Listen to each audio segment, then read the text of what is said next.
Hello everyone, welcome to our YouTube channel Shiksha Alliance. Today we are going to start our daily current affairs session in which we will cover important news from several newspaper, PIB and various government sources.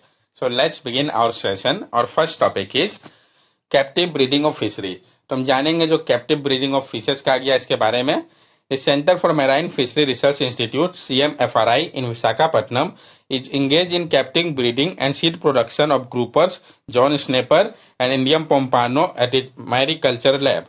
जो centre for marine fishery research institute है CMFRI Visakhapatnam में, वो engage है captive breeding में और seed production में ग्रुपर्स, John snapper और Indian पोम्पेनो का उनके मैरिकल्चर लैब पे. ये जो फिश की स्पीसीज है ये टिपिकली पाई जाती है डीप वाटर में और इनको ब्रीड किया जाता है ताकि प्रोवाइड किया जा सके सस्टेन इनकम को कोस्टल फील्ड फार्मर के लिए जो कि अफेक्ट हो रहा है फ्रीक्वेंट साइक्लोन से. Captive breeding of fishes refers to the practice of breeding and rearing fish species in controlled environment such as fish farm, hatchery और aquarium. जो कैप्टिव ब्रीडिंग ऑफ फिशेस है ये रिफर करता है प्रैक्टिस को जिसमें breed किया जाता है या रियर किया जाता है फिश के स्पीसीज को एक कंट्रोल इन्वायरमेंट में, जैसे कि फिश फार्म, हैचरी हो गया या एक्वेरियम हो गया.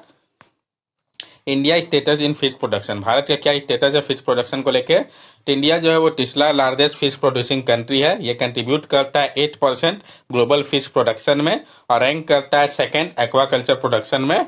CMFRI के बारे में भी हम जान लें. Central marine fishery research institute headquarter in Kochi, founded in 1947, ministry of agriculture and farmer welfare under ICAR, is the leading tropical marine fishery research institute in the world. जो आपका central marine fishery research institute है CMFRI, जिसका headquarter Kochi में located है. इसको found किया गया था 1947 में. ये ministry of agriculture and farmer welfare के अंतर्गत आता है अंडर ICAR के. ये leading tropical marine fishery research institute है वर्ल्ड का. नेक्स्ट टॉपिक है हमारा evidence of super bug found in Delhi stress dog. तो जो एविडेंस है सुपर बग का ये पाया गया है दिल्ली के स्ट्रे डॉग पे, तो जानेंगे हम इसके बारे में.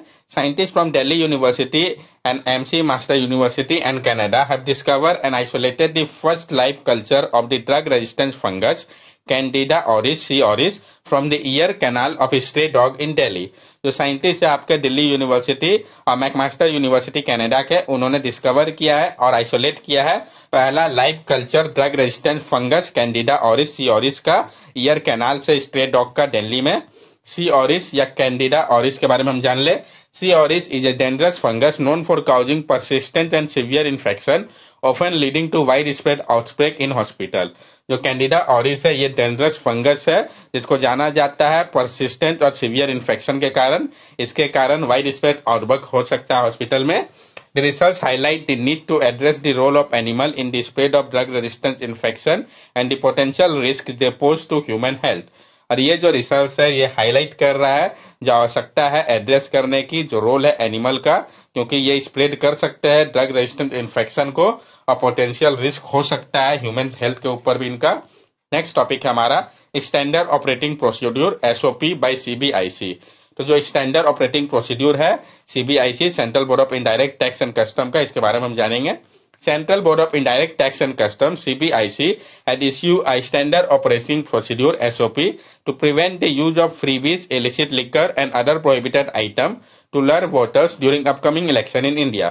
तो central board of indirect tax and custom है CBIC, उन्होंने इश्यू किया है एक स्टैंडर्ड ऑपरेटिंग प्रोसीड्यूर SOP को ताकि रोका जा सके जो उपयोग होता है फ्रीबीज, इलिसिट लिकर या अदर प्रोहिबिटेड आइटम का, ताकि अट्रैक्ट किया जा सके वोटर को अपनी ओर अपकमिंग इलेक्शन में.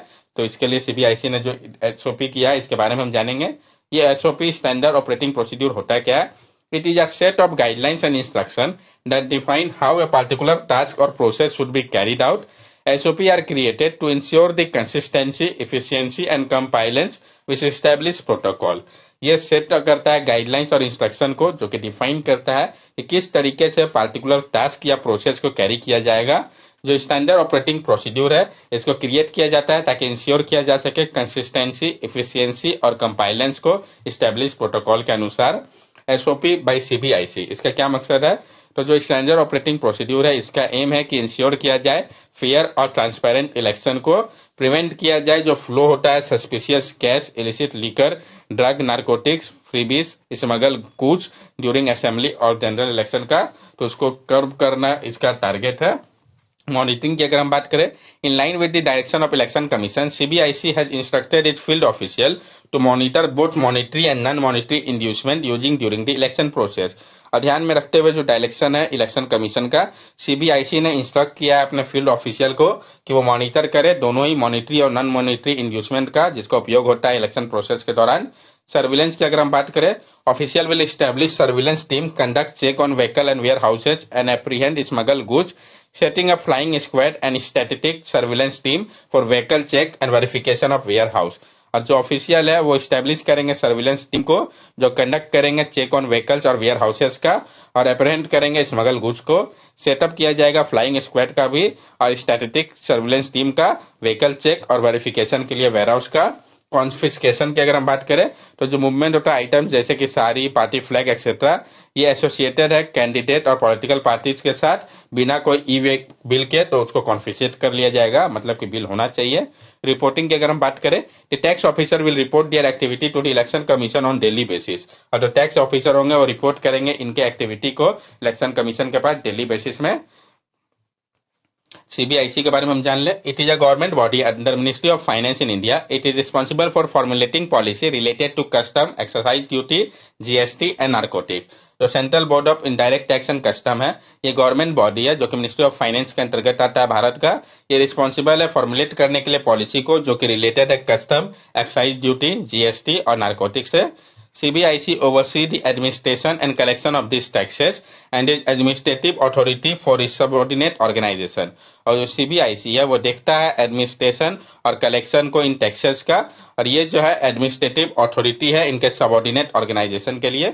This include custom house, central excise and GST commissionerate and the central revenue control laboratory. और ये जो है ये इंक्लूड करते हैं कस्टम हाउसेस को, central excise and GST commissionerate और सेंट्रल रेवेन्यू कंट्रोल लेबोरेटरी को।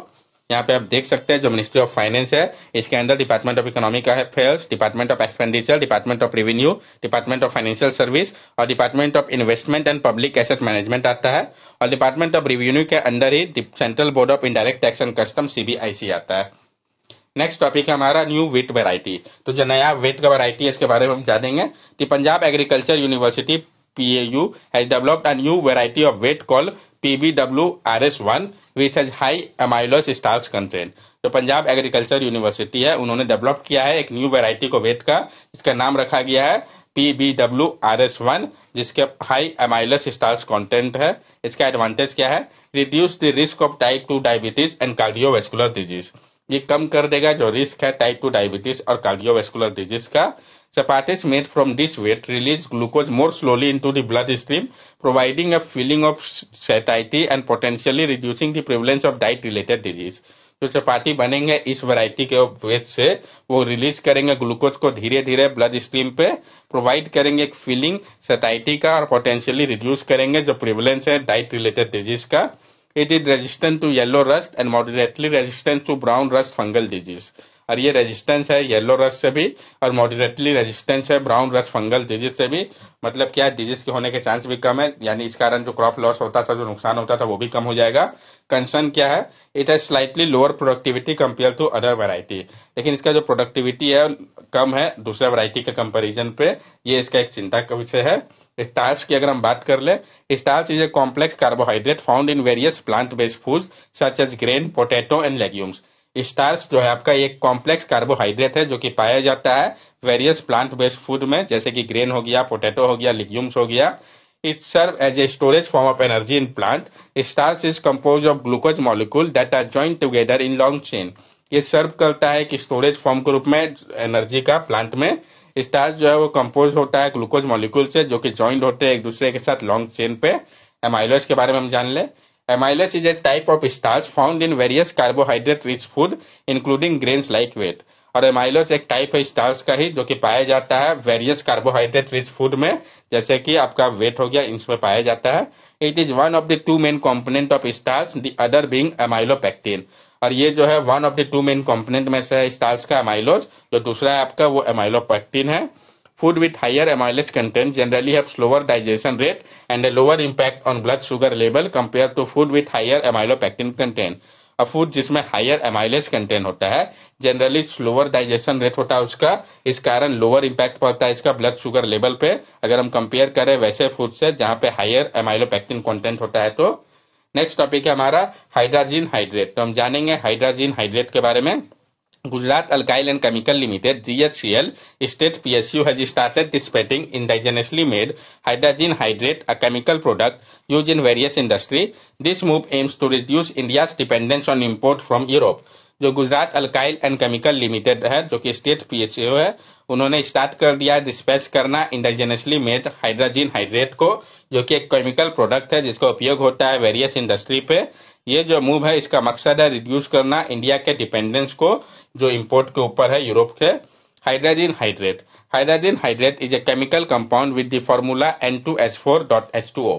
जो हाइड्रोजन हाइड्रेट है ये एक केमिकल कंपाउंड है जिसका फॉर्मूला जो है N2H4.H2O है।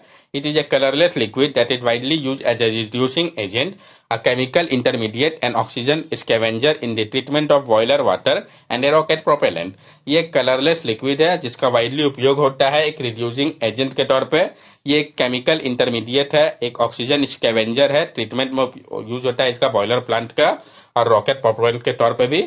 It has application in industries such as pesticide, agrochemical, water treatment, pharmaceutical, polymer production and fine chemical। इसका एप्लीकेशन है इंडस्ट्री में भी, जैसे कि पेस्टिसाइड इंडस्ट्री में, एग्रोकेमिकल हो गया, water treatment, pharmaceutical, polymer production और फाइन केमिकल में भी इसका उपयोग होता है हाइड्रोजन हाइड्रेट का। इसके बारे में हम जान ले तो GHCL in collaboration with CSIR IICT Hyderabad has received patent for indigenous manufacturing of hydrogen hydrate. जो आपका GHCL है इसने कोलैबोरेशन किया था CSIR IICT हैदराबाद के साथ और इनको पेटेंट मिल गया है इंडाइजेनस मैन्युफैक्चर करने के लिए हाइड्रोजन हाइड्रेट को। The company has established a commercial scale plant in Dahej to produce 10,000 metric ton per annum of hydrogen hydrate। और कंपनी ने स्टैब्लिश किया है कमर्शियल स्केल प्लांट को दाहेज रीजन पे ताकि प्रोड्यूस किया जा सके 10,000 मेट्रिक टन पर एनम हाइड्रेट का। Additionally, GHCL has also set up purified phosphoric acid plant to meet the demand for the chemical in various industry। इसके साथ साथ GHCL ने सेटअप किया है प्यूरिफाइड फॉस्फोरिक एसिड प्लांट को भी ताकि पूरा किया जा सके जो डिमांड है केमिकल का वेरियस इंडस्ट्री का। नेक्स्ट टॉपिक है हमारा क्लोटो।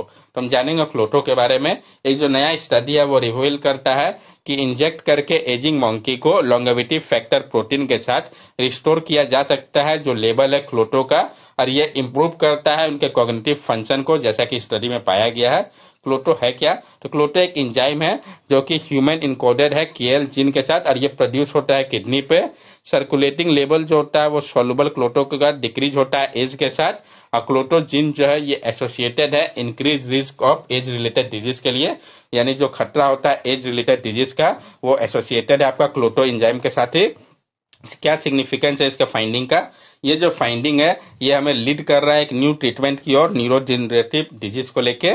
इसके पहले जो रिसर्च हुआ था माइस पे उसने दर्शाया था कि इंजेक्ट करके क्लोटो को एक्सटेंड किया जा सकता है लाइफ को और इंक्रीज किया जा सकता है सिनेप्टिक प्लास्टिसिटी को, जो कि कैपेसिटी होता है कंट्रोल करने का कम्युनिकेशन को न्यूरॉन के बीच में, जो जंक्शन है सिनेप्स जिसको हम बोलते हैं वहां पे कंट्रोल करने का ये काम करता है। नेक्स्ट टॉपिक है हमारा क्यूई लैंग्वेज। तो हम जानेंगे क्यूई लैंग्वेज के बारे में। जो स्टेट कैबिनेट है ओडिशा के, उन्होंने अप्रूव कर दिया है रिकमेंडेशन को कि इंक्लूड किया जाए क्यूई लैंग्वेज को 8th शेड्यूल में कॉन्स्टिट्यूशन ऑफ इंडिया के। तो किस स्टेट के कैबिनेट ने कहा है? तो ओडिशा के। क्यूई लैंग्वेज के बारे में हम जान लें। QE language is a vernacular tribal language of Odisha. जो क्यूई लैंग्वेज है ये आपका वर्नाकुलर ट्राइबल लैंग्वेज है ओडिशा का। It is also refer to as Kand, Kondi, Kanda, कोडू और क्विंगा। और क्यूई लैंग्वेज को जानते हैं हम कांड, कोंडी, कांडा, कोडू और क्विंगा नाम से भी। It is a south eastern Dravidian language mainly spoken by the Kandhas और कोंड। और ये आपका साउथ ईस्टर्न द्रविडियन लैंग्वेज है जिसका ज्यादातर उपयोग किया जाता है कांडाज या कोंड के द्वारा। It is written in the Odia script, और इसको लिखा जाता है ओडिया स्क्रिप्ट में। According to information available on the UNESCO site, the कोई language status situation is potentially vulnerable. और जो इन्फॉर्मेशन अवेलेबल है यूनेस्को के साइट में उसके अनुसार जो कोई लैंग्वेज का स्टेटस है ये पोटेंशियली वल्नरेबल में है। क्या सिग्निफिकेंस है जो इंक्लूड किया गया इसको 8th शेड्यूल पे? तो जो इंक्लूजन हुआ है क्यूई लैंग्वेज का 8th शेड्यूल पे ये मदद करेगा प्रिजर्वेशन, प्रमोशन और प्रोपोगेशन में इस लैंग्वेज का और एसोसिएटेड कल्चर का, ये इसमें हेल्प करेगा। That's all for daily current affair session. अगर आपको हमारी वीडियो अच्छी लगी हो तो हमारे चैनल सब्सक्राइब करें, हमारे वीडियो को लाइक करें और ज्यादा से ज्यादा शेयर करें। These are our social media link. From here also you can stay connected with us and give us your valuable feedback. Thank you and have a nice day.